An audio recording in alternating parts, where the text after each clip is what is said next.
Hey guys, tonight we're stepping straight into a winter you can almost feel tightening around your bones. The year is somewhere around 1905. The air smells faintly of soot and damp wool, and the world beyond your frosted window looks like someone pressed pause on time itself. The streets glisten with ice, your breath curls in little ghosts, and even inside, your fingers sting with cold. You're about to find out what kept Edwardians from freezing in their drafty homes. Spoiler, not much. And yet somehow they managed. So before you get comfortable, take a moment to like the video and subscribe, but only if you genuinely enjoy what I do here. And while you're at it, let me know your location and local time in the comments. It's always fascinating to see where everyone's tuning in from. Now dim the lights, maybe turn on a fan for that soft background hum, and let's ease into tonight's journey together. You stand in the middle of an Edwardian parlor, a world of thick carpets, velvet drapes, and cold air that sneaks in through every keyhole like a mischievous ghost. Outside, horse hooves clop through the frost, and a milkman clinks bottles down the street. Inside, your main line of defense against freezing to death is, well, one measly fire. A single coal grate glowing with a heat so local, it barely stretches beyond your knees. You shuffle closer, feeling that sweet, prickling warmth bloom on your shins while your back remains an iceberg. It's the kind of uneven heat that makes you invent little dances just to stay comfortable. You probably wouldn't survive this century's winter without your thermostat and central heating. But the Edwardians didn't have that luxury. They had ingenuity, stubbornness, and layers upon layers of smoky improvisation. There's a reason historians still argue whether the Edwardian era should be called the last romantic age of discomfort, or simply the prelude to pneumonia. To survive, you learn to read the rhythm of fire, when to stoke it, when to smother it, when to risk the sparks. You learned how to live inside your own breath, to see warmth not as a given, but as an achievement. The Edwardians didn't see cold as the enemy exactly, more like a constant companion, annoying but familiar. In homes built for beauty rather than efficiency, drafts were inevitable. Even the grandest London townhouses had walls that leaked air like sieves. The architecture was meant to breathe, but sometimes it wheezed. The high ceilings looked elegant in summer light, but in winter, all they did was trap the heat somewhere above your head where only ghosts could enjoy it. You shuffle from room to room and notice something strange. Doors are kept shut tight, heavy curtains pinned over windows, rugs layered across the floors like defensive shields. The house isn't just decorated, it's barricaded. Every cushion, every drape is part of a silent battle against the chill. The heart of it all is the hearth, the coal fire that sits like a glowing beast behind an iron grate. You watch as a maid kneels before it, her fingers blackened with soot, coaxing embers back to life. Coal dust hangs in the air like pepper, and when she stands, her breath makes a tiny cloud that shimmers in the firelight. The fire is moody, sometimes generous, sometimes stingy. Too much coal and you choke the flames, too little and you're back in your gloves before you've even finished your tea. Families gathered around it the way we gather around screens today. It wasn't just warmth, it was light, comfort, conversation. You'd sit, hands outstretched, gossiping or reading or knitting, all orbiting that fragile sun in the grate. And when the coal began to die, someone always noticed. The sound of the poker scraping iron was as familiar as a doorbell. It was rhythm, ritual, and survival all at once. You can imagine the scent, sharp, metallic, faintly sweet. The smell of home, if your home happened to resemble the inside of a chimney. Clothes smelled of it, hair carried it. It was the perfume of civilization, or so they said. After all, coal was progress. It powered trains, ships, factories, and, if you were lucky enough, your fireplace. But not all fires were equal. In the smaller homes, the family might have only one or two grates burning at any time. Bedrooms stayed cold, sometimes below freezing. You'd undress by the fire in the sitting room, dash upstairs like a startled cat, and dive under layers of blankets before the frost bit your toes. A servant might sneak in with a hot brick wrapped in flannel, but that was more a luxury than a guarantee. In those moments, you start to understand that warmth wasn't a right, it was a reward. It came at the cost of labor, coal, and time. For every glowing hearth, someone had to shovel, clean, and carry. You might think that Edwardian people were simply tougher, but no, they were just more acquainted with discomfort. They lived with cold the way we live with noise, something to be managed, not conquered. You step closer to the window and touch the glass. It's slick with ice, tiny ferns of frost curling up from the corners. The world beyond looks peaceful, but you know that somewhere nearby, a family without enough coal is shivering under threadbare blankets. Cold was the great equalizer. It slipped past class and title, though it bit hardest at the bottom. Yet in its own way, the cold made Edwardian life strangely intimate. Families clustered close, sharing warmth.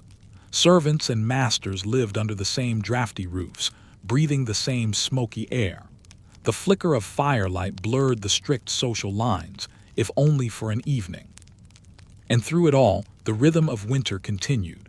The sound of coal being poured into scuttles, the hiss of the kettle on the hob, the soft thud of boots drying by the fire. These were the sounds of survival, the music of staying alive in a world built before warmth was a convenience. The air feels thicker now, heavy with smoke and time. You can almost hear the crackle of the coal, the sigh of the wind in the chimney, the whispered gratitude of every Edwardian who didn't freeze to death that night, most of them anyway. You wake to the dull gray light of morning, the kind that barely filters through frost-fogged windows. Your breath makes tiny clouds that hover before dissolving. The fire you fell asleep beside has died to a crust of ash, and the room smells faintly of smoke and damp wool. The first thing an Edwardian learns in winter is this: the day begins with rekindling. You're not just starting the morning, you're resurrecting warmth itself. Somewhere in the house, a maid is already at work, shaking ashes from the grate. She moves fast, efficient, and quiet like a ghost in starched sleeves. You hear the scrape of the poker, the metallic clang of a coal scuttle being filled. The Edwardian world runs on these small, repetitive acts of survival. Coal, the black heart of the industrial age, doesn't just fuel engines, it fuels comfort. Coal was everything. It heated homes, powered stoves, boiled water, and even decided the smell of the street. When the chimneys all breathed together, London's air turned to fog, yellow-gray, thick enough to chew. The Edwardians called it pea soup. You'd cough, your eyes would sting, and yet people spoke of it fondly. The city's pulse, they said. Progress had a scent, and it was soot. You kneel by the fire as the maid tips a few black lumps into the grate. The sound is heavy, granular, like a bag of secrets being poured. She takes a match, lights the kindling beneath, and soon the first reluctant tongues of flame appear, orange against the black. The fire sighs to life, and warmth creeps forward an inch at a time. Coal fires were temperamental creatures. Too damp and the coal hissed, too dusty and it smoked. You had to learn how to read its moods, how to coax it without wasting a shilling's worth of fuel. In wealthier homes, there might be half a dozen fires burning, each one tended by servants whose job was literally to keep the house breathing. In smaller homes, one good fire was a luxury. If you had coal, you had hope. Historians still argue whether coal use made the Edwardians more innovative or just more dependent. One camp says it drove the ingenuity that built a modern world. Another insists it dulled creativity, making people lazy about finding cleaner solutions. But in the middle of winter, philosophy didn't matter. Survival did. You shuffle toward the grate, rubbing your hands before it, feeling that first lick of heat. It's uneven but alive, and that's enough. Coal had to be earned, bought by the sack, rationed by necessity. Housewives measured it carefully, often arguing over whether another scuttle was really needed tonight. You'd never waste a single ember if you could help it. And then there was the dust. Coal dust clung to everything, your curtains, your lungs, even your breakfast. A housewife might spend hours polishing brass, only to have the soot settle again by evening. But that was the unspoken rhythm of Edwardian life. Constant cleaning, constant tending, constant trying. You watch the maid empty the ash pan, her hands blackened to the wrist. There's something almost sacred in her routine. She wipes her forehead, straightens her cap, and moves to the next room. The fire's life is short, its death inevitable. So she becomes both midwife and mourner of warmth all before breakfast. By now, the room feels alive again. The light has sharpened, catching on the gilt frame of a family portrait. The father looks severe, the mother distant, the children obediently frozen in their stiff Sunday best. They seem untouched by the grime, but you know better. Even the wealthy couldn't escape the soot. The more fires they lit, the dirtier their grandeur became. Coal didn't just shape the home, it shaped the city itself. Entire neighborhoods grew around its trade. Coal yards, delivery depots, chimney sweeps, blacksmiths. Men hauled hundredweight sacks through the streets, their faces dark as the fuel they carried. For them, warmth meant labor, lungs filled with grit, backs bent under the empire's fuel. You step outside for a moment and the air hits you, dense, wet, metallic. Every chimney exhales. The skyline trembles in the haze. It's both haunting and beautiful this industrial winter. Somewhere down the lane, a coalman shouts his wares. Somewhere else, a child coughs. The Edwardians didn't question it much. Coal was so entwined with daily life that people barely imagined another way. The fires of Britain, they called it, patriotic, powerful, eternal. Only a few voices warned that maybe, just maybe, all this smoke would come at a cost. Those were the early environmentalists, and most were politely ignored. Inside again, you notice how the coal's glow changes the mood. It's more than heat, it's identity, a flickering signature of the home. Some families arranged furniture purely around the fireplace, turning it into a stage for conversation. Others used it as a marker of class, a sign you could afford both the coal and the time to enjoy it. And yet, despite all this reverence, the fire was a fickle ally. It smoked your ceilings, stained your lungs, and left you half-chilled the moment you stepped away. But it also offered something nothing else could, a sense of control. When the world outside was gray and frozen, that little patch of orange light was proof that you could bend the elements, if only for an evening. As the fire crackles, you pour yourself a cup of tea. The steam mingles with the smoke, making the air oddly comforting. You sit back, toes outstretched, letting the warmth soak into your bones. You know it won't last, but for now, in this tiny radius of heat, you are untouchable. And as you close your eyes, you realize something quietly profound. For all the grime and danger, for all the soot that blackened the sky, this was the heartbeat of Edwardian life. Coal didn't just keep people warm, it kept them human. You tug your shawl tighter and glance at your reflection in the frosted mirror, somewhere between a bundled survivor and a very polite burrito. In Edwardian England, warmth was not just a matter of fire. It was a matter of fabric. The great, woolly war against the cold began not at the hearth, but in the wardrobe. The air inside your room still hovers near freezing, so you do what every sensible Edwardian did. You layer. Chemise first, soft and thin. Then a corset, tight, yes, but surprisingly effective insulation. Over that, a petticoat or two or three, depending on the mood of the weather. Then comes your blouse, bodice, and skirt, followed by a thick wool cardigan, and if you're feeling brave enough to face the outdoors, a heavy overcoat that smells faintly of coal smoke and lavender sachet. The men aren't spared either. They button into flannel undershirts, wool trousers, waistcoats, and heavy tweed jackets, sometimes adding a muffler or scarf that seems to swallow the lower half of their face. It's not fashion, it's armor. Every garment is a barrier between skin and frost. Historians still argue whether Edwardian clothing was more about vanity or survival.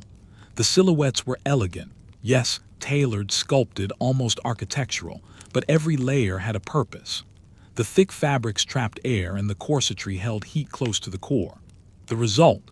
You look composed while slowly sweating under 12 pounds of fabric. A fair trade, apparently. You flex your fingers inside gloves made of kid leather, lined with silk. They creak faintly as you move. Even gloves had etiquette rules. Ladies wore them everywhere, not only to stay warm but to signal status. A hand exposed to the winter air was one thing. A hand exposed to public judgment was far worse. Now imagine walking out into an Edwardian street. The wind bites like a jealous rival, but your layers cushion the shock. Your breath fogs against your scarf. You can feel how clothing turns your body into its own little furnace. The fabrics shift with your movement, whispering against each other. The rustle of petticoats, the brush of wool, it's practically its own soundtrack. But even this fortress of fashion had cracks. Many of these garments weren't washed often. They were simply too heavy and delicate. Instead, people aired them out or sprinkled powders and lavender water to keep them fresh, which meant you carried not just warmth, but also a bouquet of perfume, dust, and possibly the faint scent of yesterday's coal smoke. There's a certain irony here. The Edwardians dressed in layers to stay warm, but those same layers slowed them down, made every motion deliberate, almost ceremonial. You didn't dash anywhere, you proceeded. And maybe that's why the era seems so graceful in memory. Everyone was moving carefully because, honestly, they couldn't move any faster without overheating or unraveling. For the wealthy, winter wardrobes were a statement of endurance. Fox fur stoles, velvet cloaks, and sealskin boots said, "I can afford to be warm." The poor, by contrast, wore patched wool and hand-me-downs. A thick shawl might be their only shield, its edges frayed by years of use. Children wore what scraps could be found, too short, too thin, but better than nothing. You can picture it, a working mother tucking newspaper inside her coat for extra insulation, a boy with socks pulled over his mittens, a girl wearing two mismatched skirts just to keep her knees from turning blue. Necessity is the mother of invention, and also of questionable fashion choices. Even indoors, you kept your layers on. Bedrooms were freezing, hallways worse. Dressing and undressing became a race against the cold. Some people even slept in their underclothes, or, for the less modest, with their stockings still on. There's a recorded case of one Edwardian lady who wore her gloves to bed because the chill made her hands ache. Her diary entry reads, "I awoke to find one hand warmer than the other, and therefore I regret nothing." Not every tactic worked as planned. Some women wore so many corseted layers that fainting became a winter pastime. Doctors complained that tight lacing restricted breathing, but Edwardians argued that fashion must suffer, preferably in silence, under 3 shawls. The most coveted item of all was wool. British wool was a national treasure, local, warm, and versatile. Knitting wasn't just a hobby, it was survival disguised as art. Families made socks, mittens, scarves, and vests by hand, gifting them as tokens of affection. You didn't say, "I love you." You said, "I finished your jumper." You sit now by the window, a teacup warming your fingers, and realize that these clothes were more than protection. They were identity. The layers told the story of your class, your habits, your resilience. A coal fire might warm your room, but your wool layers warmed your dignity. Still, there were risks. Fires and fabrics don't mix well. Skirts brushed too close to open grates, sleeves dangled near candles.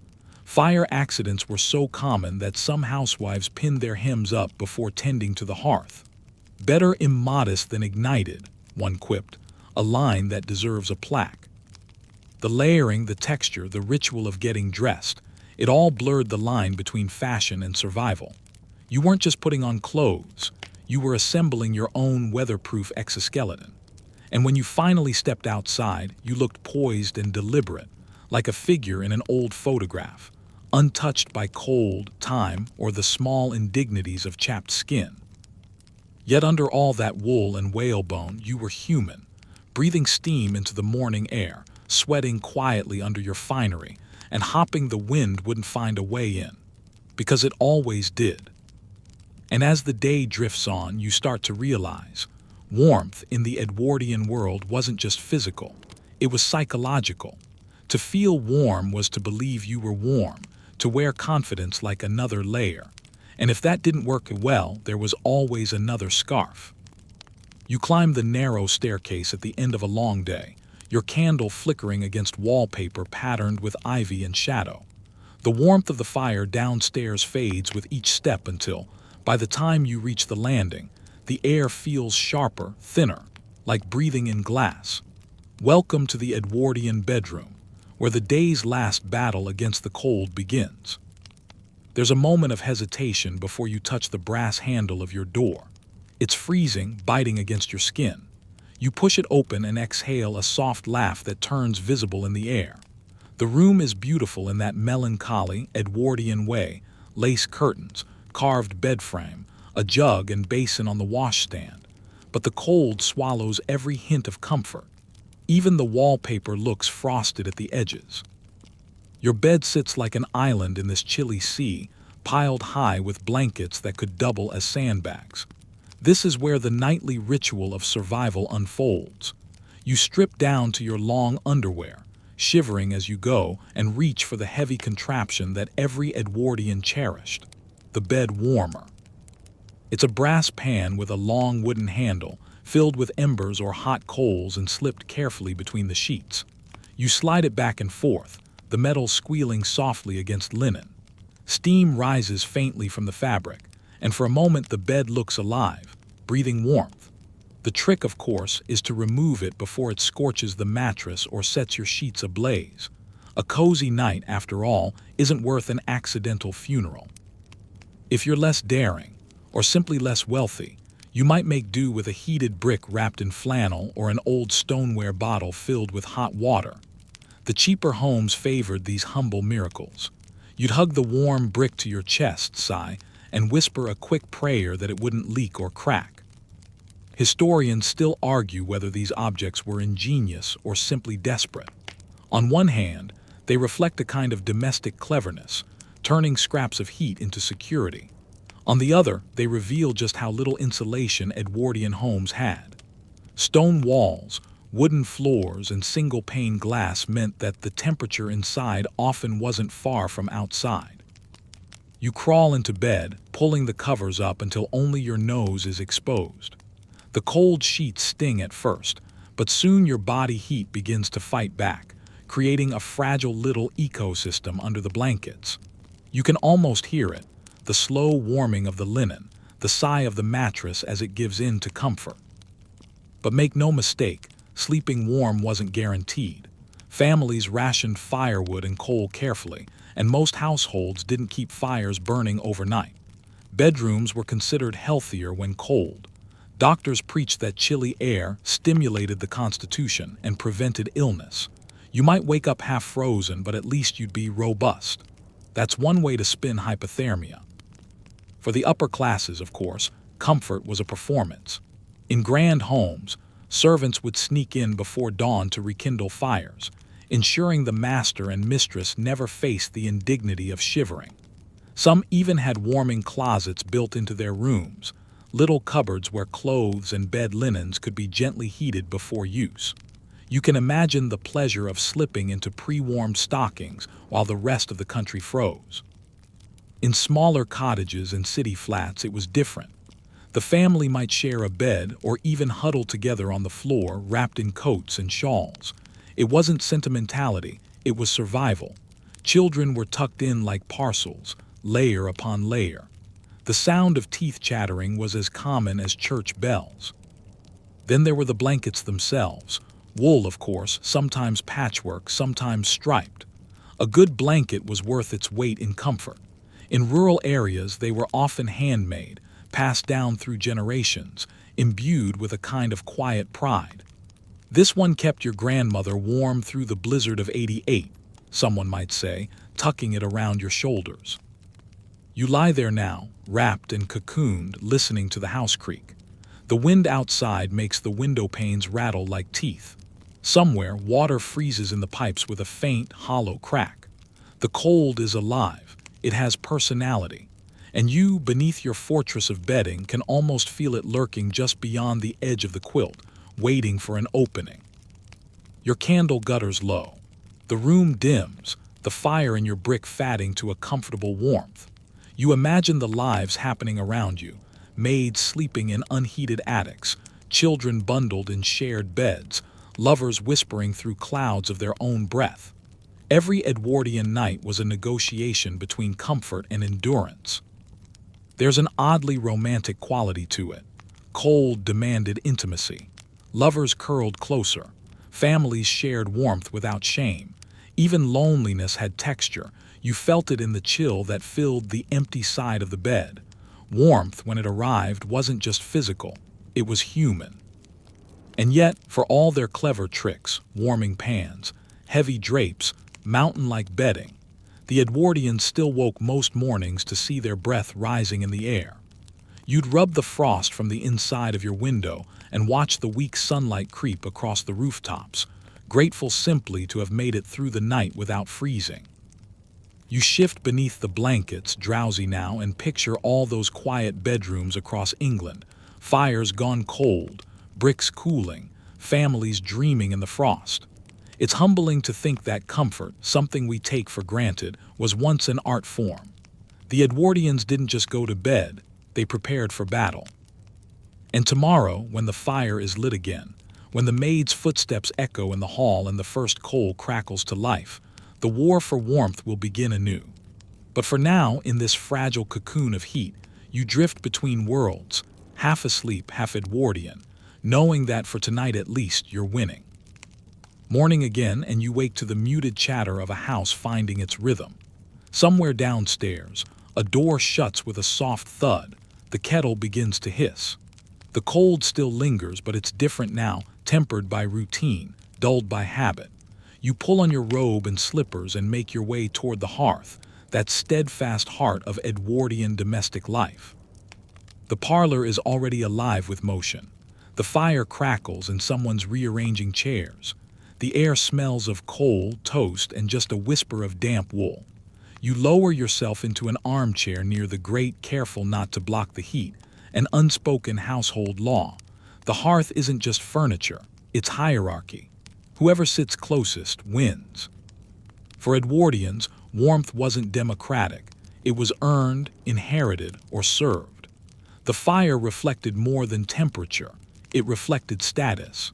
In the grand homes of London and the sprawling country estates, the fireplace was a stage where etiquette and comfort danced an awkward waltz.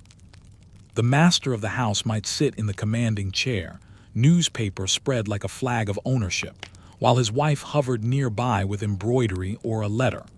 The children, depending on age and obedience, perched at the edges. The servants, of course, stayed in the periphery, close enough to serve, far enough to stay invisible. Historians still argue whether the fireplace reinforced class consciousness or softened it. Some say it brought families together, offering rare moments of intimacy. Others claim it underlined distance, each person's position marked by proximity to the flame. But either way, the hearth was power made visible. You watch as the maid brings in a fresh scuttle of coal. Her hands are blackened, her apron smudged. She curtsies slightly before leaving, her shadow flickering on the wall.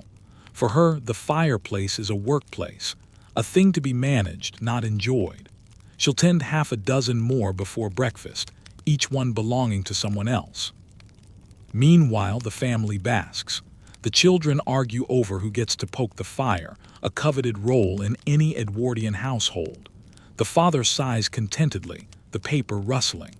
The mother leans closer to the heat, watching the flames dance through the iron grate. The flicker of light softens their faces, as though the cold outside has been locked away. But warmth here is never just warmth. It's ritual. Every poker stroke, every coal shoveled, every curtain drawn at dusk, it's a performance of control. The fire says, "We are safe. We are civilized." Even as the wind howls outside, even as frost creeps across the garden, the family holds court around its miniature sun. You notice how the room itself orbits the fire. Chairs, footstools, even tables seem angled toward it. On the mantel above, silver-framed photographs glint in the light, frozen smiles from summers past. A clock ticks steadily, its brass shining warm. This little universe of comfort has its own gravity. Yet not every household played the same tune. In poorer homes there was no parlor, only a single multi-purpose room where the family lived, cooked, ate, and slept when the weather turned cruel. The hearth there was smaller, the heat sharper, more precious. A mother might sit inches from the flames, holding a kettle just so to keep the children's tea warm. A father back from labor would thaw his hands in silence. The warmth was thinner, but the togetherness was thicker.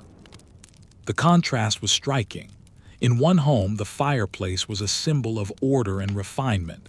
In another, it was sheer survival. Yet both burned the same coal, both coughed the same soot. The fire didn't care who owned it. It demanded the same devotion from everyone. Still, Edwardian households believed in appearances. You didn't just warm yourself, you did it gracefully. Etiquette books even instructed hosts on proper fireplace conduct. Never monopolize the fire. Always leave space for guests. Offer the warmest seat to the elderly, or if you were cunning, pretend to and reclaim it once they refused out of politeness. And then there were the gatherings. Afternoons by the fire, tea poured, gossip shared. The warmth seemed to loosen tongues as well as fingers. Rumors drifted like smoke, who was courting whom, which neighbor had scandalously purchased an electric heater. A horrid modern thing, someone would sniff. You sip your tea, amused. The fire, you realize, wasn't just a source of heat, it was social glue. You shift your feet closer to the fender, the ornate metal frame guarding the fire. The warmth pools around your ankles, making you drowsy. The flames lick the coal, turning black lumps into orange glow. It's hypnotic, the same dance that's lulled families for centuries. But beneath the comfort lies something deeper. Every flicker of that flame represents human effort. Miners who dug the coal, laborers who hauled it, servants who lit it, wives who stretched its lifespan. Warmth in the Edwardian world was never free. It was built on a chain of invisible work, each link glowing faintly in the firelight. You catch your reflection in the glass, rosy cheeks, eyes half-lidded with heat. Behind you, the fire paints the room in gold and shadow. It feels safe, but also strangely fragile, because you know that just beyond this circle of light, the house is cold again. The hallways, the upstairs rooms, even the kitchen's corners, tiny frozen continents waiting for someone's breath to thaw them. The Edwardians knew this too. That's why the fire became almost sacred. It wasn't just about surviving the cold, it was about defying it. Keeping the flame alive meant keeping civilization itself from going dark. And as you sit there, half lulled by the warmth and the crackle, you realize something oddly beautiful. Every Edwardian home, rich or poor, was united by the same nightly mission. Protect the fire, feed it, cherish it, because once it went out, so did everything that made the dark bearable. You drift into the hallway, where the fire's glow fades into chill shadows. The contrast is sharp, like stepping between worlds, one alive and flickering, the other still and breathless. You tug your shawl tighter. The wood floors creak beneath your feet, carrying the faint echo of centuries of cold feet doing exactly the same. You pass a window and glance outside. Frost still laces the glass, delicate as lacework. The garden beyond looks spectral, its statues cloaked in white, every branch jeweled with ice. The beauty of winter, the Edwardians believed, was best admired from indoors. But indoors only stayed warm if someone worked relentlessly to keep it that way. Down the corridor, the scullery maid is already awake, sleeves rolled up, cheeks flushed from steam and exhaustion. Her breath mingles with the vapor rising from the washing basin. She's boiling water for laundry, because warmth in the Edwardian home didn't just belong to the living. It was for clothes, for linens, for order itself. The kitchen is a different kind of warmth, not genteel or perfumed like the parlor's fire, but industrial, metallic, smoky, alive with the hiss of kettles and the clang of pans. The iron range dominates the room, its doors rattling softly, heat leaking through seams like whispered secrets. You stand near the stove, feeling the steady blast of heat on your face. It's glorious, but it comes at a cost. The cook, red-faced and resolute, moves between pots with military precision. She wipes her brow with her apron, her hairline damp with effort. There's no romance here, no quiet contemplation of the flames, just duty and survival. Historians still argue whether the kitchen's central fire gave servants more comfort or just more labor. It was, after all, their domain, the one place in the house where they ruled.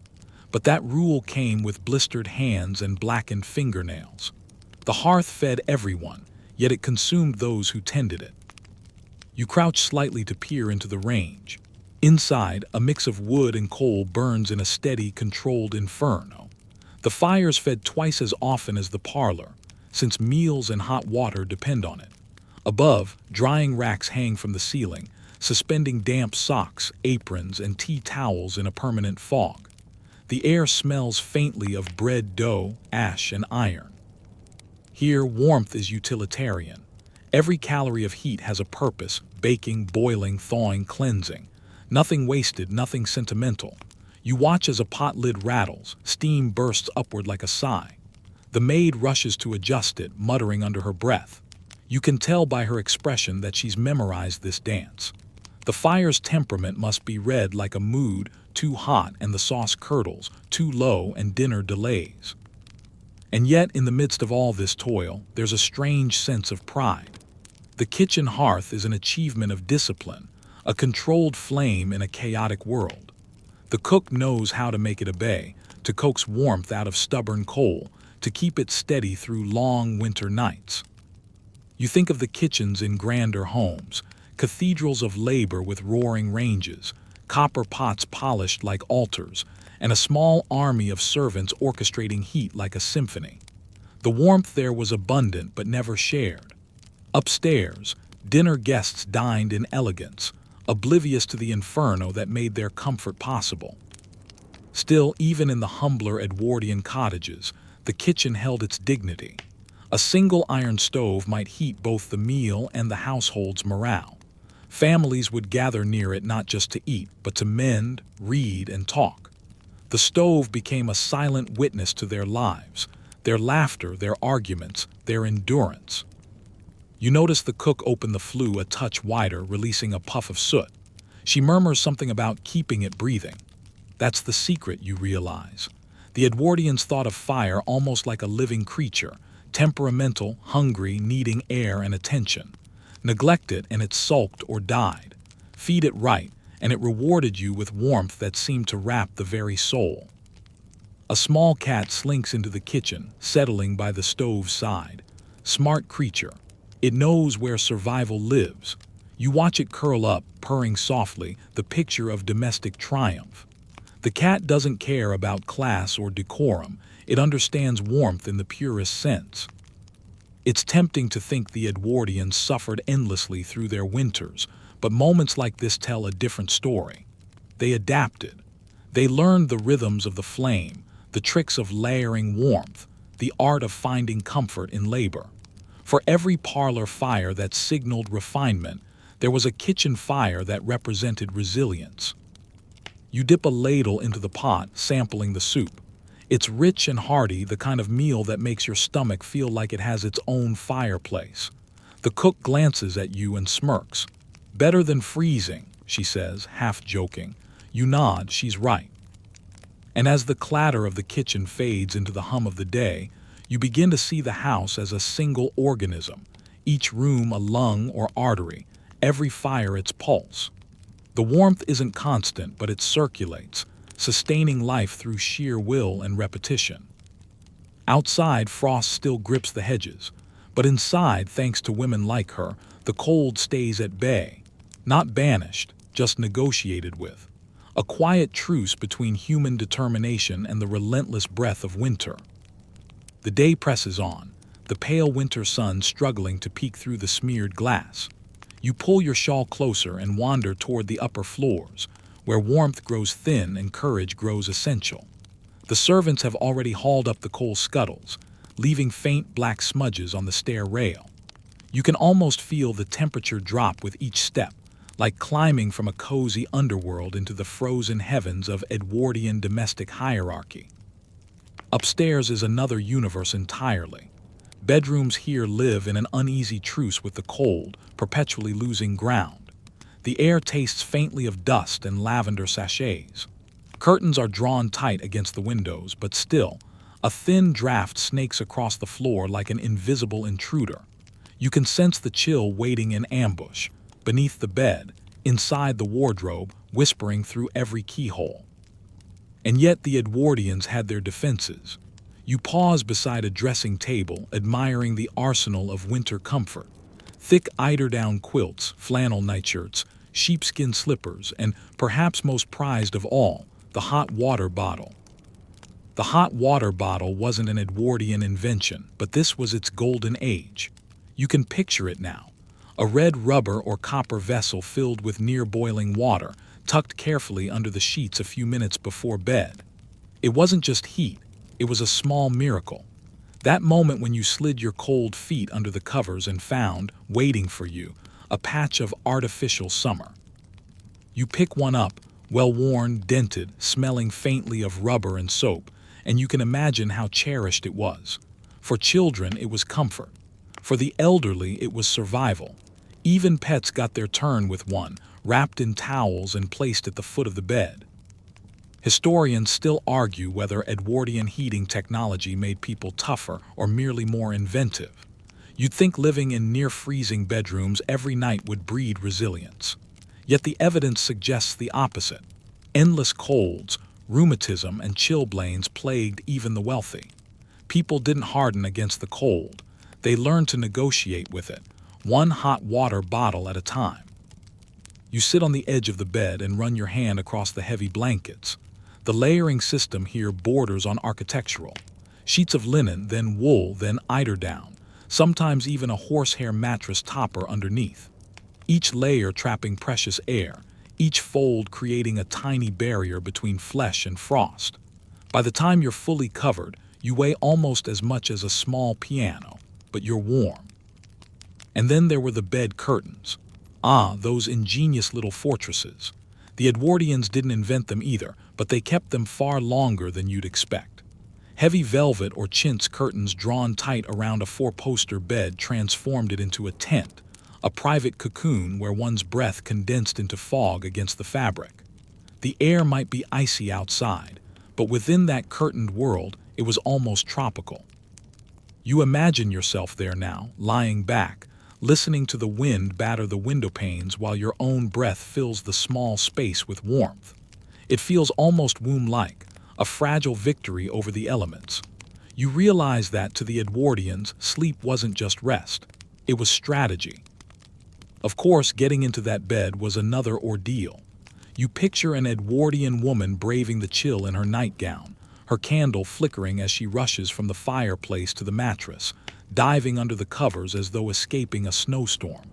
And just when she starts to drift off, crack, the sound of the house shifting, wood creaking in the frost. Every night was an adventure in micro-survival. You notice the faint smell of camphor from the wardrobe. Woolens were stored with it to keep moths away. Inside hangs an impressive array: thick stockings, thermal drawers, knitted shawls. Edwardians might have endured the cold, but they did it with a sense of propriety. One didn't simply layer rags, one dressed for bed, with garments designed to maintain both dignity and body heat. And then the fireless rituals. For those who couldn't afford bedroom fires, warmth had to be faked. A maid might bring in a bed-warming pan, a long-handled brass contraption filled with hot coals, swirled briefly between the sheets to banish the chill. It was risky work. One too long swirl and the mattress might catch alight. You imagine the faint scorch marks hidden under a blanket, evidence of desperate but ingenious battles with winter. Meanwhile, in grander rooms, fires were lit nightly, small, precise ones, their coal budget carefully rationed. You stand before a marble fireplace now, its grate empty and neat. Above it, a mirror reflects your ghostly shape. The idea of heating an entire bedroom still seems decadent, even to you. You run your fingers along the cold mantle. The fire's absence makes the room echo. You think of the maid who used to light it, creeping in at dawn with numb fingers, coaxing sparks into life before the lady of the house woke. Her reward, the lingering chill that her employer would never feel. It's strange, isn't it, how comfort depended so much on class, and yet the cold was democratic. Whether you were a baron or a baker, the frost came for your toes all the same. Still, there's something endearing about it. The creativity, the stoicism, the quiet triumph of little rituals. The bed curtains, the bottles, the wool socks drying on the rack. The Edwardians didn't wait for central heating. They built warmth out of patience and habit. You stretch your hands toward an imaginary fire, thinking how odd it must have felt to live in a world where heat was fleeting, never guaranteed and therefore infinitely precious. Maybe that's what we've lost today, not just the cold but the appreciation of escaping it. And as you lie back, cocooned under the heavy blankets, you listen to the faint rattle of the window panes and the soft ticking of a clock. Outside, the wind prowls like a living thing. Inside, you are safe, wrapped in the ingenuity of another age. Morning creeps in again, a gray blur through the frost-glazed windows. You open your eyes to a bedroom that smells faintly of coal dust, lavender, and the lingering steam of last night's breath. The fire has long since died out. Its ashes sit quiet and pale in the grate, like the ghost of yesterday's warmth. Your first thought is not of breakfast, but of heat. You swing your feet out of bed and instantly regret it. The floor is glacial, biting through your socks. The rug offers only mercy in patches. You can almost hear the house whisper, "You shouldn't have left the bed." But there's no turning back now. The Edwardian day waits for no one, not even the freezing. Downstairs, you can already hear faint clanging, the sound of coal shovels and kettle lids. The household is stirring, and with it, the machinery of warmth begins anew.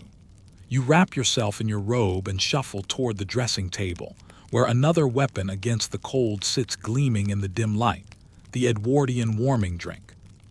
Tea, cocoa, broth, and even a splash of brandy.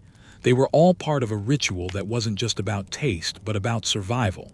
You pour hot tea into a porcelain cup, the steam curling upward like a soft sigh. You sip, and for a moment, warmth blooms from the inside out. It's not just hydration, it's defiance in liquid form. But as you move through the morning routine, you realize something. For all the Edwardians' cleverness in trapping heat, they still lived in a kind of cold choreography. Every act, every movement was designed to conserve. From the quick dressing by the fireplace to the habit of closing doors instantly after entering a room, every gesture had a thermal logic. You dress quickly, layer by layer. Chemise, drawers, corset, petticoat, blouse, skirt, jacket, each one a barrier, a negotiation between dignity and insulation. The Edwardians were masters of layering, long before the term became fashionable. Historians still argue whether this elaborate dressing style was a matter of modesty or practicality. The answer, as usual, is both. A lady might complain of the endless buttons and hooks, but she rarely froze. Each layer trapped body heat like a personal greenhouse. You step into the corridor and feel the sudden drop in temperature, the kind of cold that makes you gasp involuntarily. You quicken your pace. In the Edwardian household, movement itself was a form of heating. You didn't linger in doorways. You didn't stand idle. Warmth was motion, and stillness was surrender. Downstairs, the kitchen, alive again. The cook's voice rises above the hiss of the range. "Keep the flue open. We don't need another smoky breakfast." The air is thick with the smell of porridge and singed toast. You smile. It's the smell of life, of resistance. You take a seat by the table, cupping your tea between your hands. The warmth seeps through the china, into your skin, into your bones. Across from you, a servant polishes silverware, her breath forming tiny clouds in the chill air. No one mentions the cold. It's simply part of the atmosphere, as natural as gravity. You think of the rituals that filled Edwardian mornings, pouring boiling water into wash basins, heating shaving mugs, ironing undergarments with coal-heated irons. Everything required warmth, and every bit of warmth came at a cost. Someone always paid it in effort, soot, or time. The more you watch, the more you notice how intentional everything feels. Curtains drawn tight in certain rooms, opened in others to catch weak sunlight. Rugs layered to insulate floorboards. Draft stoppers, rolled towels, sand snakes stuffed at the bottoms of doors. This wasn't laziness disguised as tradition. It was adaptation refined into art. You stand, stretch, and make your way toward the main hall.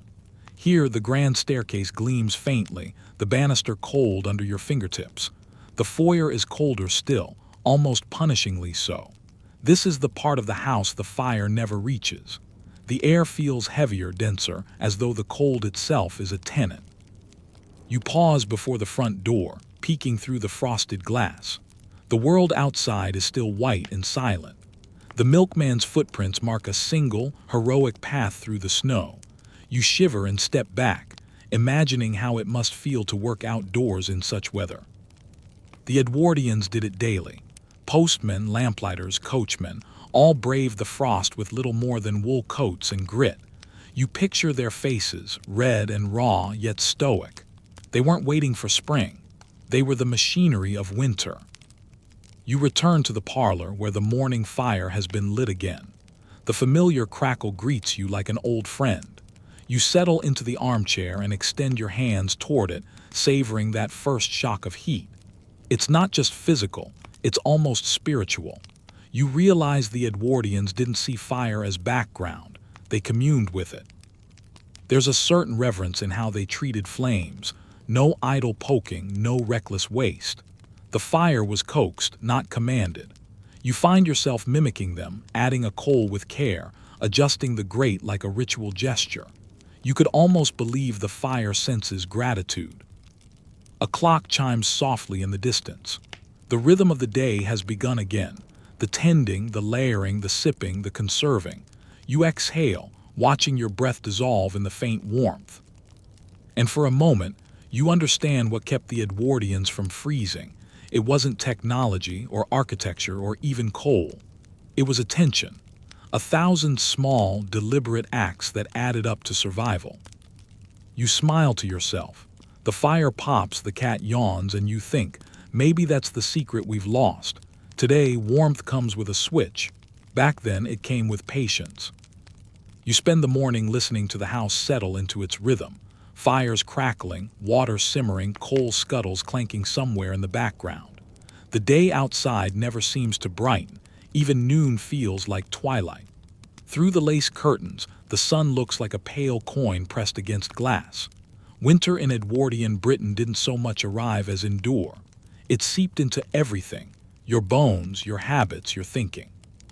You move closer to the parlor window, rubbing a small circle of clarity through the condensation. Beyond it lies the street, narrow, soot-streaked, alive with muted motion.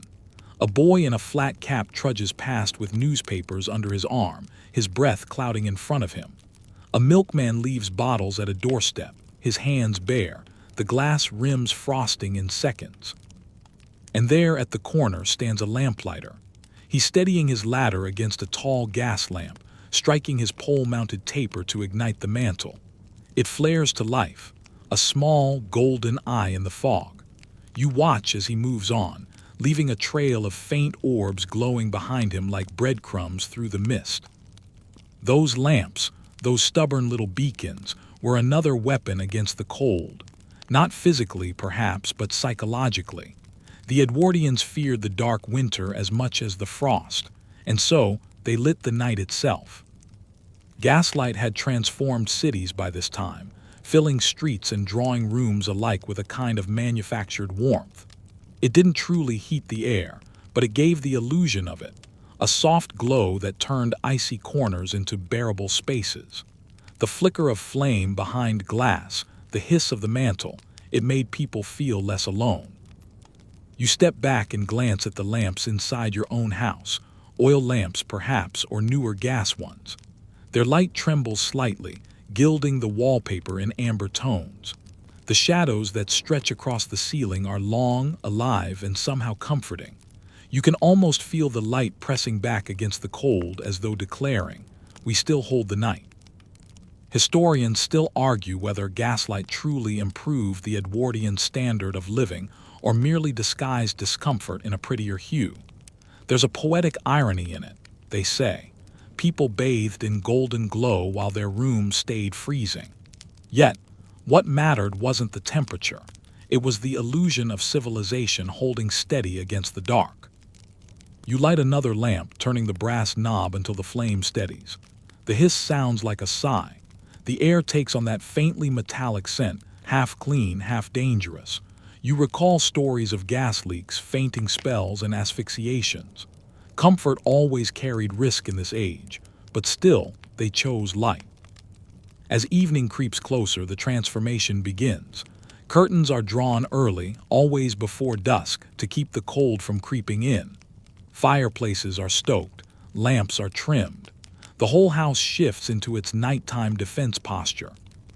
You settle into a chair with a book, though your hands are slightly stiff. You can feel the draft sneaking through the floorboards and window cracks, but in this amber cocoon, the cold loses its menace. The shadows on the wall dance like company. In the dining room, the table has been set. Candles in silver holders, napkins crisp, cutlery gleaming like ice. The meal will be warm, if not the air. You can already smell it, the roast, the onions, the hint of coal smoke that never entirely leaves the room. You think of how much of Edwardian warmth depended not on physics but perception. A bright lamp, a heavy curtain, a lively dinner conversation, these were as vital as any blanket. They turned mere survival into the illusion of comfort. The gaslight flickers, its glow reflecting in the window pane. Outside, snow begins to fall in slow spirals, catching the faint halos of the street lamps. The world looks clean again, almost gentle. You sip a bit of sherry, feeling the heat bloom low in your chest. There's a peculiar intimacy to this time of day, when the fire burns low and the lamps hum softly. The house feels alive, like it's breathing along with you. And you can almost imagine how, for Edwardians, this must have been the most human hour, the point where warmth wasn't just physical, but emotional. You picture families huddled near their hearths, reading aloud, playing piano, or simply talking, rituals that made the night feel smaller. Each lamp, each candle, a promise. The cold will not win tonight. And though you live in a time of switches and thermostats, you find yourself envying their patience. Their light was earned. Their warmth was handmade. Outside, the lamplighter has vanished, his work done. The street glows faintly in his wake, the snow falling thicker now, muting every sound. You close the curtains again and sink deeper into your chair, the last of your tea cooling in the cup. You can almost hear the Edwardian world exhale, one long, slow sigh of endurance. Through the chill and the smoke and the endless little labors, they made beauty out of defiance. And as the lamps dim one by one, you realize, maybe warmth isn't about heat at all. Maybe it's about light, the kind that reminds you you're still alive. Night settles again and the house exhales into darkness. The final coals glow faintly in the parlor, their warmth retreating into embers like tired eyes closing. You sit there for a moment, listening. The crackle, the hiss, the faint tick of cooling metal, it's the sound of the day's labor fading into silence. This is when the Edwardians faced their truest test. The small hours between midnight and dawn were not for the faint-hearted. The fires dwindled, the lamps were turned down, and the great Victorian dream of order surrendered to the slow chaos of the cold. Even the bravest servants dreaded these hours. The air in the halls thickened, breath crystallized, and beds grew clammy with frost. You rise from the armchair, the air biting instantly at your skin. Upstairs, the house feels almost abandoned. You can imagine how it must have sounded. The faint rattle of a window, the sigh of a beam, the creak of pipes as frost worked its way through them. The world outside is silent, but inside, everything whispers. And yet, even at this hour, the Edwardians weren't entirely defenseless. Their ingenuity worked around the clock. At the foot of the staircase, you notice a curious contraption, a small metal frame holding two ceramic pots with a shelf above them. It looks almost comical until you realize its purpose. A fireless cooker. These odd devices, insulated boxes that held heat for hours, were miracles of economy.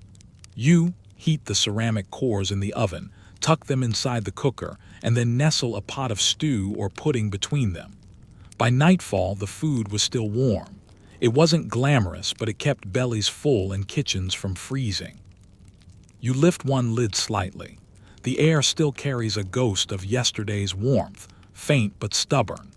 The Edwardians, you realize, were masters of extending heat. Everything in their homes was built to hold onto what little they could get. Heavy draperies, double doors, even upholstered screens placed near beds to trap body warmth.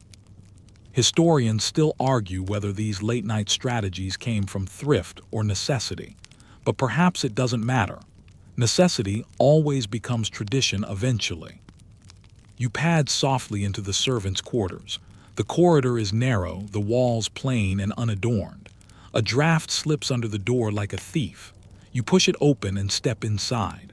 The small iron bed, the wool blanket, the single candle, it's stark, almost monastic. Yet there's comfort here too. You notice how the servant's coat hangs near the stove to dry overnight, and beside it, a chipped mug of tea gone cold. It feels human, the kind of warmth that isn't measured in degrees but in endurance. The servants' fires, those hidden, unsung flames, kept the great houses alive.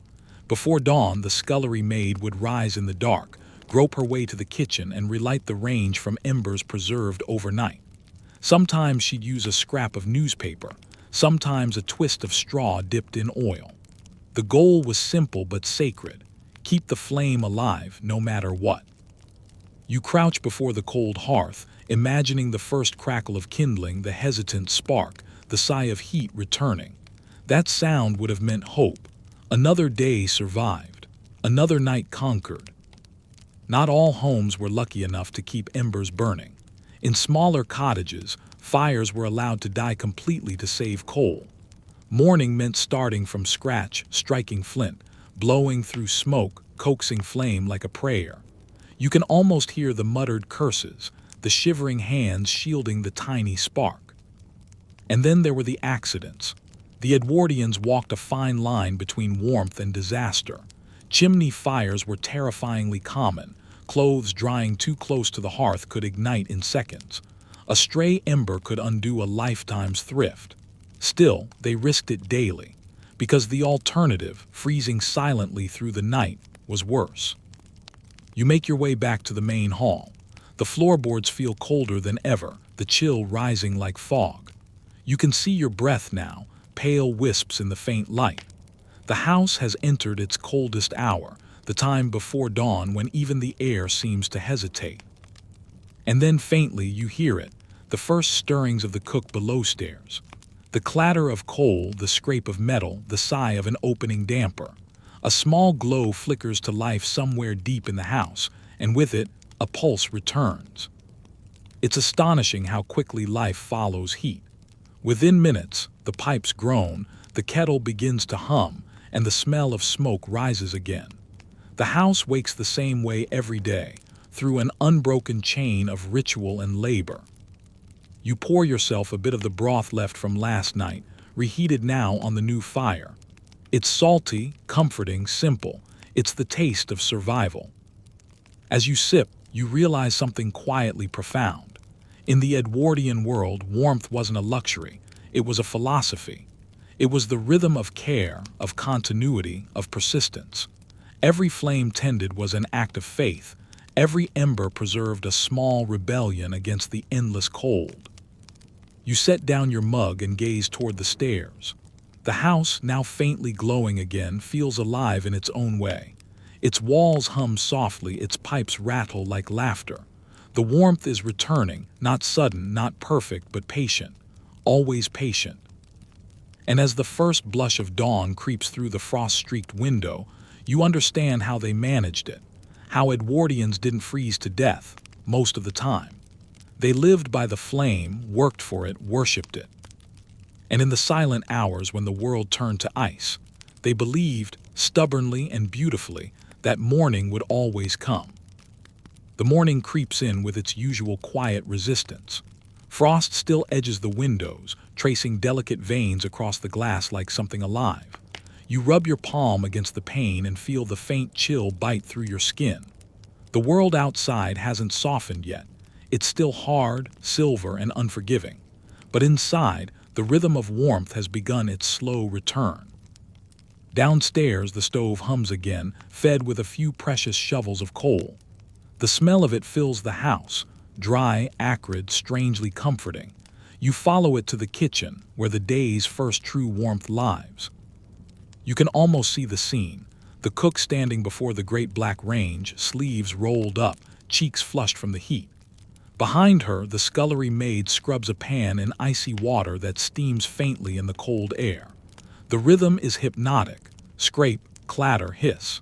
They've been awake since before the sky began to lighten, pulling life back into the walls of the home. This was the daily resurrection of the Edwardian winter. The way cold was kept at bay not through convenience, but through constant effort. And while wealthier homes might have grander fires and larger coal stores, every household, high or humble, followed the same rule: heat is never wasted. You see it in the little details. The cook doesn't just prepare breakfast. She also leaves a kettle of water near the stove to stay warm for washing. The oven door, once bread is pulled from it, is propped open to let its heat spill into the room. Even the cat knows where to sit, curled in the sliver of light between fire and floor, eyes half closed in bliss. Historians still argue whether Edwardian domestic efficiency came from thrift, science, or simply survival instinct. But to live through one of these winters was to understand a kind of spiritual economy. Every degree of warmth mattered. You take a slow breath. The air still feels heavy, but it's different now, alive again. The smell of toasted bread mingles with smoke, butter, and something sweet. It's a sensory kind of relief.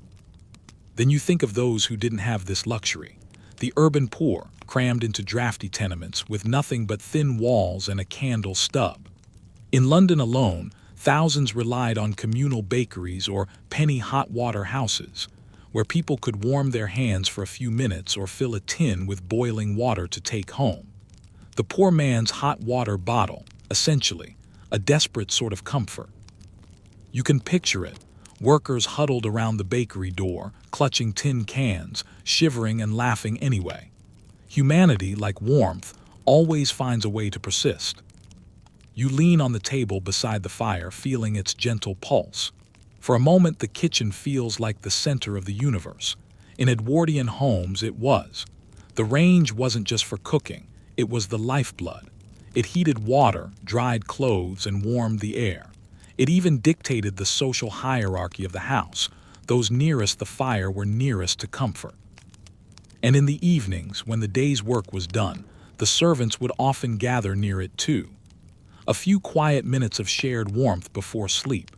They might talk about the weather, or whisper gossip about the family upstairs, or just sit in silence, watching the flames. There's something profoundly human in that image, a simple circle of warmth, shared without words. You imagine, too, the rituals that evolved from this daily battle with the cold. Families hanging wet clothes overnight by the dying fire, only to wake and find them frozen stiff by morning. Children sleeping with socks over their hands, mothers stitching layers of flannel into makeshift night clothes.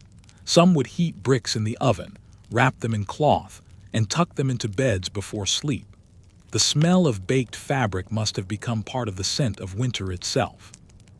One particularly strange Edwardian practice, though it sounds like a myth, was bed airing.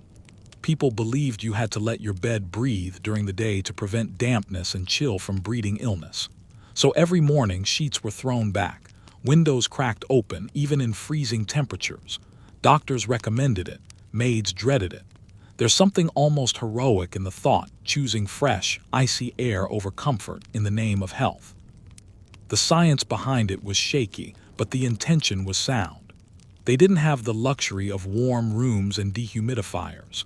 A bed could trap moisture and chill. An unventilated home could breed sickness.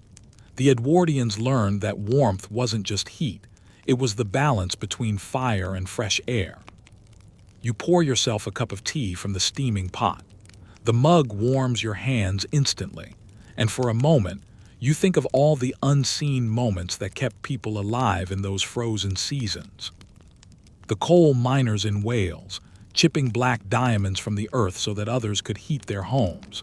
The delivery boys, lugging sacks through slush before dawn. The chimney sweeps, faces blackened with soot, scaling icy flues for a few shillings. Every ember of Edwardian warmth had a price paid by someone's frozen hands. The teacup cools quickly and the kitchen settles into its late morning rhythm. You can hear the upstairs rooms beginning to stir, the distant thump of footsteps, the groan of floorboards expanding as the warmth rises. The cycle continues: cold, fire, breath, and motion. You glance again at the stove, still burning strong. Its iron body gleams faintly red in places, alive and ancient. The fire inside has no personality, no memory, and yet it has kept generations alive. And maybe that's the strange beauty of it. In every age, warmth demands reverence. The Edwardians didn't just light fires, they tended them like companions. They coaxed, guarded, and feared them. Every glow was a promise, every flicker a reminder that life, no matter how fragile, was still burning. You stand there a while longer, watching the flames move behind the grate. They dance without urgency, without fear. Outside, the frost still grips the trees, but inside, the balance is restored. Somewhere in the faint distance, a bell tolls noon. The day is half gone and the cold will soon begin its slow return. You smile slightly because you already know how the Edwardians will meet it, with ritual, resilience, and a fire they never truly let die. Afternoon settles in like a sigh, the kind that follows the long exhale of a fire finally finding its rhythm. You can feel it as you drift through the Edwardian home, that rare hour when the warmth has reached its peak. The rooms glow with a golden haze, the cold momentarily pushed back. You stretch your fingers toward the nearest patch of sunlight sneaking through the window pane, and it feels like victory. For the Edwardians, this was the sweet spot. The fires were strong, the rooms aired, the pipes grudgingly flowing. Even the cat had uncurled itself from its heat nap to wander lazily through the parlor. But winter afternoons were deceptive. They looked gentle, soft, almost kind. And yet behind that mellow light, the frost was regrouping. You wander to the parlor window. Outside, the frost still clings to the grass where the sun can't reach, and every breath clouds the glass with ghostly patterns. You can picture an Edwardian family gathered just where you stand now.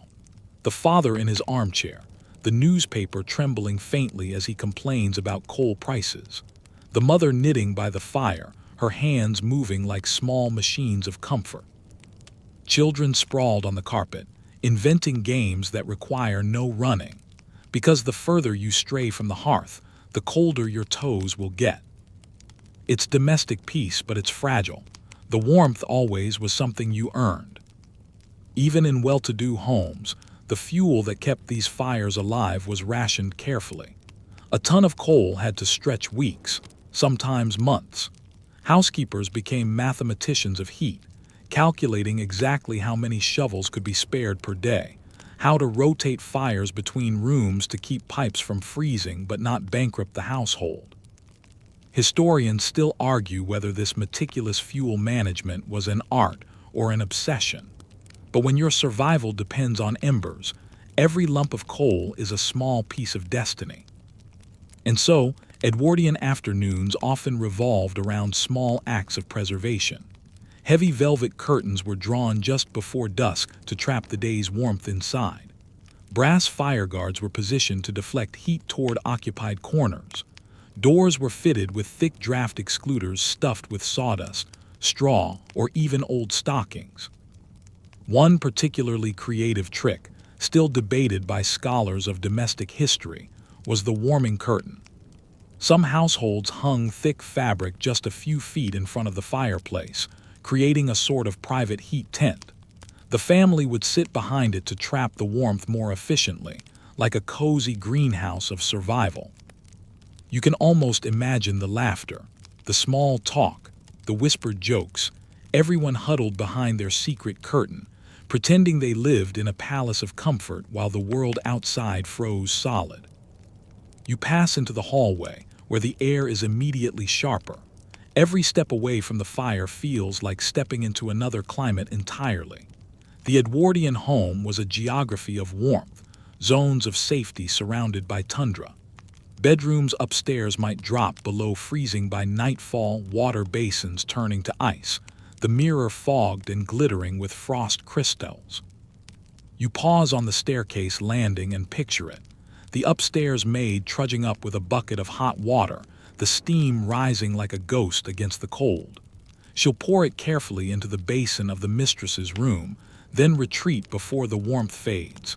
Minutes later, the water will already begin to chill. It's like watching life turn back into stone. There's a strange kind of nobility in the patience of it all. The way the Edwardians didn't rage against discomfort, but absorbed it into their rhythm. You imagine an evening visitor knocking at the front door, cheeks red from the wind. The butler opens just enough to let them inside, but the cold rushes in anyway, sweeping through the hall like an invisible beast. Someone will close the inner door quickly, laughing about it, pretending not to mind the sudden chill. Then tea is served, because of course it is. The ritual of boiling water and pouring it over leaves becomes an act of both hospitality and defense. The steam rising from the cup carries more than fragrance. It carries the illusion that everything is under control. As you sip imaginary tea, you can almost taste the era's peculiar blend of practicality and pride. They knew their homes were imperfect. They knew the drafts, the damp, the daily shiver that came from lifting a bedsheet at night. But they carried on with such composure that the discomfort itself became invisible, folded neatly into the background hum of Edwardian life. You move toward the back door, where the air is cold enough to sting. Here, by the pantry, you notice something curious. Rows of stoneware jars, shelves lined with preserves, and on the floor, a large ceramic jug covered with a wool cloth. You lift the edge and feel the faint heat radiating from it. Hot water jugs, Edwardian multi-tools of warmth. Filled near the stove, wrapped in flannel and placed beside the bed or even beneath blankets, they provided slow, steady comfort through the night. Some were fancifully designed, pig-shaped, owl-shaped, or painted with cheerful flowers, because warmth, they believed, should also charm the eye. And yet, these little objects were the thin line between comfort and misery. They were passed hand to hand like blessings before sleep. You can almost hear the rustle of night descending again. The curtains drawn, the lamps lit, the last coals stirred to a steady glow. The house prepares itself for its nightly duel with the frost, each room closing in on itself. You pause at the threshold, listening. Somewhere upstairs, a child's laughter echoes, followed by the thud of small feet running to the fire. A mother's gentle warning, the quiet strike of a clock. The warmth, you realize, is never just about fire. It's about movement, rhythm, vigilance. It's the pulse of a household that refuses to give in to the season's cruelty. Outside, the sun collapses behind the horizon, and the frost begins its nightly march. But inside, there's still life, still heat, still the faint glow of determination burning beneath layers of wool and habit.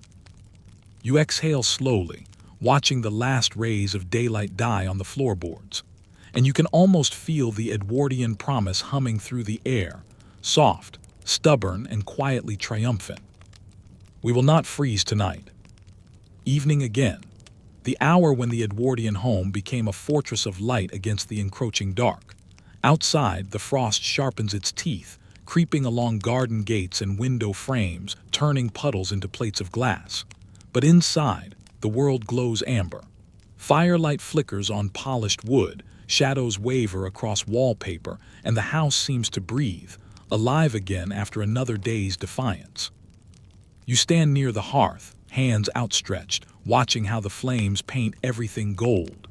The air is thick with that mingled scent of coal, candle wax, and boiled wool, the very perfume of Edwardian winter.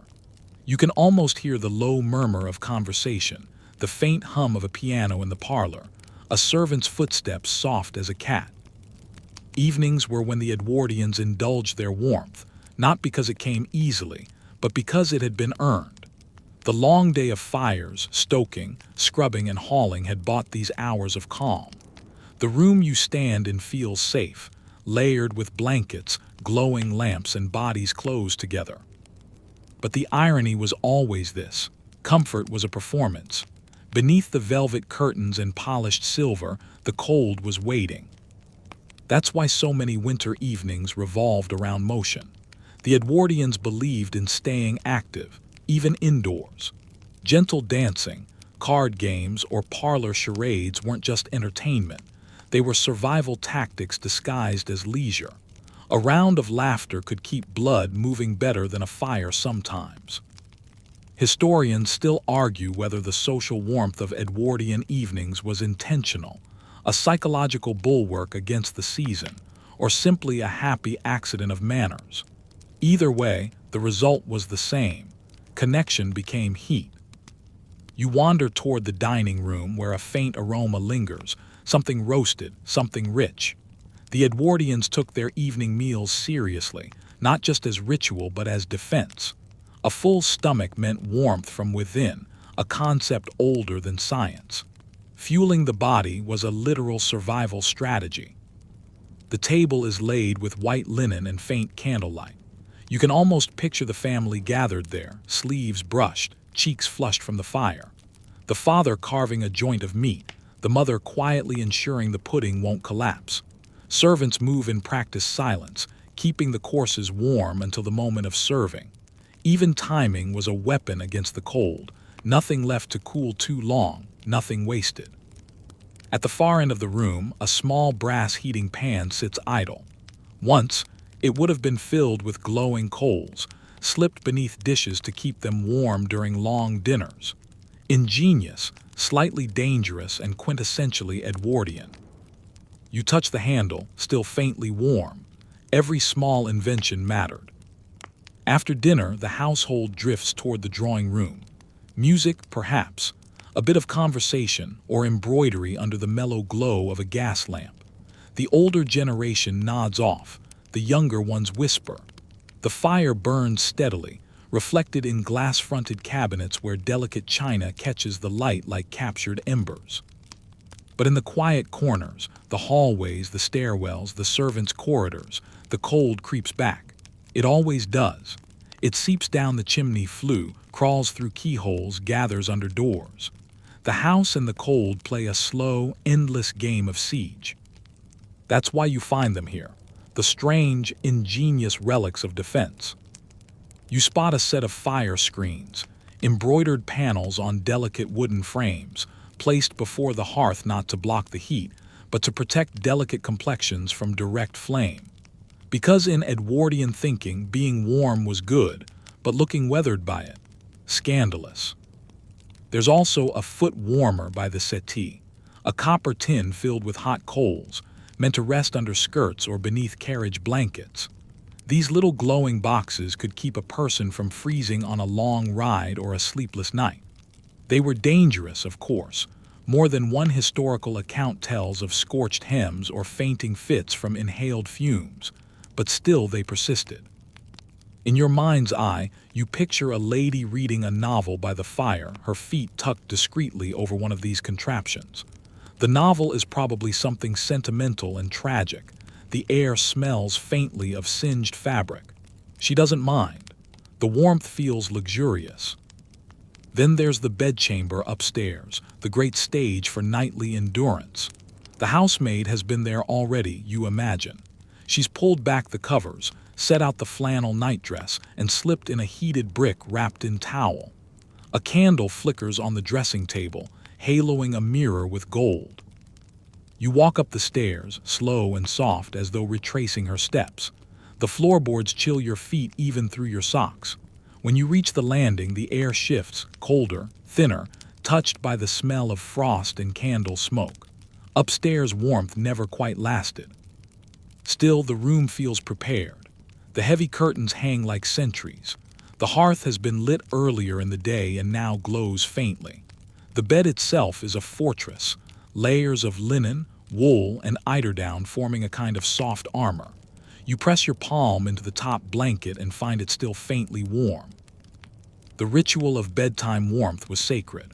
For many, it was the most intimate part of the day, when heat was no longer a social display, but a private covenant between body and fabric. Some households even had small wooden cradles to hold warming pans, metal dishes filled with embers that were carefully drawn between sheets before sleep. A risky business, but then again, so was life without them. You blow out the candle. The room darkens instantly, the fire now the only pulse of light. Shadows deepen, the glow flickers against the ceiling. You lie back, pull the covers to your chin, and listen. The house creaks softly. Somewhere below, a servant stokes the kitchen range for the last time tonight. Somewhere beyond the wall, a gust of wind rattles the shutters. You're not cold yet, but you can feel it waiting just beyond the wool and down. And that perhaps was the greatest unspoken truth of Edwardian life. No matter how warm they made their homes, the cold was always part of them. It shaped their rituals, their manners, their architecture, even their jokes. Every cup of tea, every thick curtain, every early bedtime was a small act of defiance against something bigger than themselves. You turn slightly, watching the fire's last sparks tremble and fall into ash. For a brief, luminous moment, the room feels timeless, suspended between fire and frost, past and present. Then the last ember dies, and the darkness settles like snow. Morning again, but not the gentle kind. You wake to the crack of cold that feels personal, like the weather has slipped beneath the covers to remind you who's boss. The frost on the window glitters faintly, each crystal sharp as a thought. You breathe out, and your breath fogs in front of your face like smoke. This was the Edwardian morning test: how to turn a frozen world into a functioning one before breakfast. You swing your legs from the bed, and the shock hits immediately. Bare feet to freezing floorboards, a sensation that could wake the dead. Somewhere deep within the house, someone's already up, coaxing the kitchen range back to life. You can hear it faintly, the low groan of coal being shoveled, the metallic cough of a flue adjusting to warmth again. You wrap yourself in a robe that smells faintly of smoke and lavender soap. The room's still frigid, but at least the layers buy you a little mercy. As you glance around, you notice how every object here, every tiny, deliberate thing, was designed to fight the chill. The heavy drapes you drew closed last night have frosted at the edges, the mirrors fogged, the basin water shimmering with a thin film of ice. You break it with a finger and it snaps like glass. In Edwardian times, this would have been the moment for ritual. The morning wash, quick and brutal, done with cold water unless you were lucky enough to have a jug of hot brought in by a maid. A few splashes to the face, a gasp, and then instant revival. They swore by it. Cold water, they believed, strengthened the constitution. Whether it did or not, well, historians still argue whether this was health or masochism. You dry off fast, the towel rough and scratchy, a kindness disguised as cruelty, and pull on layers that feel like armor. Thick wool, flannel, maybe a knitted waistcoat if you're fancy. In Edwardian winters, dressing wasn't about fashion first. It was about survival dressed up as style. You move downstairs, each step creaking in rhythm with the house's slow reawakening. The air warms incrementally as you descend. At the bottom, the difference is astonishing, like stepping through centuries. The kitchen range burns bright again, the heat rising in visible waves. The cook stands beside it, sleeves rolled up, wielding a poker like a priest holding a relic. She glances at you, cheeks flushed, and gives a knowing smirk. No words necessary, just that shared understanding of what it means to wrestle warmth from stubborn iron. On the table sits a loaf of bread already sliced. Steam curls lazily from its edge. Beside it, a pot of jam, glinting ruby in the firelight. Breakfast might be simple, but it's a small masterpiece of comfort. You take a seat near the fire, feeling the thaw crawl through your limbs. For a few moments, the room is just sound and rhythm. The tick of the clock, the hum of the kettle, the occasional pop from the coal. It feels like the world's heartbeat returning. Edwardian mornings were a choreography of warmth management. The fires had to be relit in order: kitchen first, then parlor, then the bedrooms. Coal scuttles clanked up staircases, the scent of smoke trailing behind. Curtains were open just enough to invite light, but not enough to invite cold. Every household member played a part in the grand symphony of defrosting life. You sip your tea, hot, strong, tannic. It's the kind of heat that works from the inside out. As you drink, your mind drifts to how much work went into something as simple as comfort. For the Edwardians, warmth wasn't a switch or a luxury. It was labor, constant and sacred. Outside the frosted window, the world is painfully bright. Snow glints on rooftops, smoke rises from chimneys like slow-moving ghosts. Somewhere, a cart creaks by, the horse's breath visible in the air. You can almost feel the sting of it, how every errand, every step into that icy light demanded fortitude. The postman trudges past, scarf wound tight, his gloved hand thrust deep into his bag. He's carrying more than letters, he's carrying endurance. The milkman follows, his bottles clinking faintly, lids frozen shut. Each person's routine powered by a quiet defiance. We still move, no matter how cold it gets. You think of the contrast, the rich with their endless fires and the poor who relied on communal heat, on soup kitchens and public wash houses that doubled as sanctuaries from the frost. In some cities, even pubs became temporary shelters, their open hearths radiating a kind of democratic warmth. Anyone could gather, so long as they bought a pint or shared a story. Warmth in this age blurred social boundaries just as often as it reinforced them. Coal shortages didn't discriminate. The winter wind didn't care about titles. The human shiver was universal. And yet, even with all that struggle, there was something oddly romantic about the Edwardian winter, at least from a modern lens. The glow of gaslight on frosted glass. The sight of lamplighters working through the dusk, leaving small constellations behind them. The ritual of huddling together, families, lovers, even strangers, under a shared understanding of fragility. You stand stretching your legs and wander toward the sitting room. The fire there burns lower, more decorative than practical. The sofa's draped with a wool blanket, its fringe slightly singed. Someone left a book open on the armrest, a volume of Tennyson perhaps, or a penny novel with overdramatic prose. It's easy to imagine someone dozing there, lulled by the heat, the words blurring into dreams. Everywhere you look, you see the same truth. Warmth was more than physical comfort. It was memory, identity, and belonging. The Edwardians didn't just chase heat. They cultivated it, wove it into the story of their lives. And as you sink onto the sofa, feeling the lingering trace of someone else's warmth in the fabric, you realize how human that pursuit is. Even now, with our thermostats and heated blankets, we're still chasing the same glow they did, the one that flickers somewhere between fire and fellowship. Outside, the wind howls against the eaves, but inside, you're cocooned. The flames murmur softly, and time seems to pause. You close your eyes, listening to the heartbeat of the house, the slow expansion of wood, the sigh of burning coals, the whisper of survival carried from another age. And you think, not without a smile, if the Edwardians could make it through winters like this, maybe warmth isn't just something we make, it's something we inherit. As the day stretches onward, the cold never truly leaves. It simply retreats into the corners, waiting. You can sense it even as the fire burns steady, the draft along the floorboards, the chill sneaking down the chimney when the wind shifts. But by now, you've learned to coexist with it. The Edwardians did too. In an age before insulation or central heating, cold was an ever-present guest.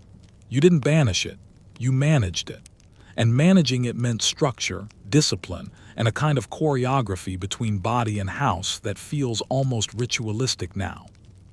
The fire must be tended every few hours. A thin metal shovel slides into the scuttle, a few lumps of coal fall, heavy as black fruit, and send up a hiss of smoke.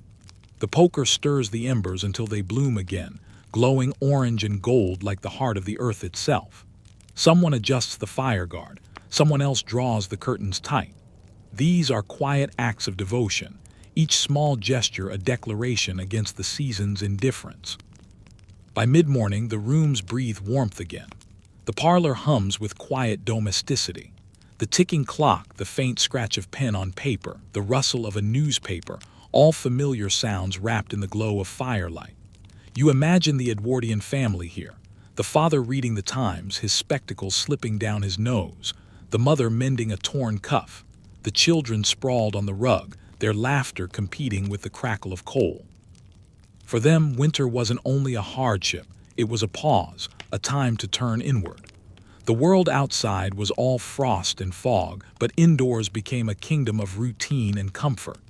Even the simplest moments, sharing toast, brewing tea, polishing boots for the next day, became acts of resilience. And beyond the home, warmth was an act of invention. Factories, schools, and offices all devised ingenious methods to keep the chill at bay. Brick kilns doubled as gathering points during lunch breaks. Shops installed small cast-iron stoves that radiated both heat and the smell of oil. Public buildings sometimes offered heated waiting rooms, rare havens where strangers sat shoulder to shoulder, bound by necessity more than choice. Street vendors sold roasted chestnuts from iron carts, the scent curling through the alleys like incense. The poorest children clustered around them, palms outstretched not for food, but for the brief miracle of heat. You picture it vividly. The narrow London lane, smoke rising, snowflakes drifting lazily through the lamplight. The hiss of roasting chestnuts, the clatter of carriage wheels, and the ever-present chorus of boots on frozen cobblestone. A scene of both struggle and strange beauty, because even in deprivation, the Edwardians found ways to glow. You wander to the window again. Outside, the afternoon light slants weakly across the rooftops. A group of boys drag a wooden sled down the street, laughter echoing like silver bells. Behind them, a woman in a heavy cloak hurries past, clutching a parcel close to her chest. Every breath she takes becomes a wisp of fog. There's something almost timeless about it, the idea that humanity endures through ritual, through movement, through sound. The cold may sting, but life persists in defiance. Inside, you sit near the fire and open a book, something by Gaskell or Hardy, perhaps, and as the pages turn, the world of the Edwardians folds around you. You can almost hear their language of warmth, the creak of a kettle, the sigh of boots drying by the door, the murmur of conversation that slows as night falls. And night does fall fast this time of year. By 5 o'clock, the room is already dim, the firelight deepening into amber. Shadows stretch along the walls, soft and alive. You rise to light the oil lamps one by one, their glass chimneys fogging slightly before clearing to reveal steady golden flames. This ritual, lighting the lamps, is the last transformation of the day. Each flame pushes back the dark, a quiet assertion that civilization still holds. Dinner follows. The air fills with the scent of meat pies and stewed vegetables, thick and savory. The plates are warm, the silver dull with age but polished with care. You imagine the small talk, news of the frost, of coal prices, of neighbors who have taken ill from the damp. These weren't idle topics. They were survival updates. Afterward, the family gathers once more by the fire. Someone plays the piano, hesitant at first, then stronger. The melody is simple but full, perhaps Greensleeves, perhaps a hymn. The warmth deepens not just in the air, but in the space between people. The firelight paints faces in gold, flickering and soft. Outside, the frost creeps silently up the glass again, but no one minds now. The walls hold. The coals burn bright. The rhythm of life continues, steady and sure.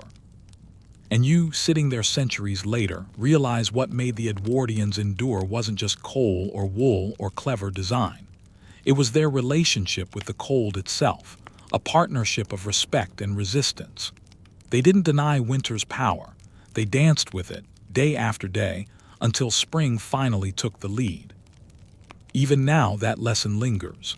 Every time you wrap a blanket around your shoulders, every time you watch the glow of a heater or candle, you're echoing that same defiance, the same hope. Because in every age, warmth is more than heat. It's the proof that we can outlast the season together. The fire crackles once more, its light steady and sure. You close your eyes, listening to it whisper across time. And the world, just for a moment, feels utterly, beautifully warm. The fire has dimmed now, just a faint red pulse in the dark, a heartbeat at the edge of sleep. The house settles with small sighs, the walls easing, the pipes quieting. You breathe in the faint, comforting scent of smoke and coal dust, the ghost of warmth still hanging in the air. It's strange how peaceful it feels now. All the scraping, the shivering, the endless battle to keep the chill out, it fades into something softer, almost noble. You can see why the Edwardians kept at it night after night. It wasn't just survival, it was rhythm, it was life. Outside, frost creeps over the window pane like lace. The world beyond has gone still, wrapped in silver and shadow. You imagine those Edwardian families tucked under heavy quilts, hands folded close, fires burning low. Their houses were drafty, their nights long, but somehow they found warmth anyway. And you realize you've done the same in your own way. Warmth isn't only in the coal or the wool or the walls. It's in persistence, in care, in the quiet decision to make something glow when everything around you insists on freezing. So as the last ember fades to gray, let your mind drift. Picture the glow of those old hearths, flickering across time, carried by every generation that refused to let the dark win. You're part of that same story now, keeping the flame alive, one breath, one small act of comfort at a time. The night hums softly, the air cools. And as your thoughts slow and settle, let the warmth linger, not in your skin, but somewhere deeper. Because even when the fire sleeps, you never truly do. Sweet dreams.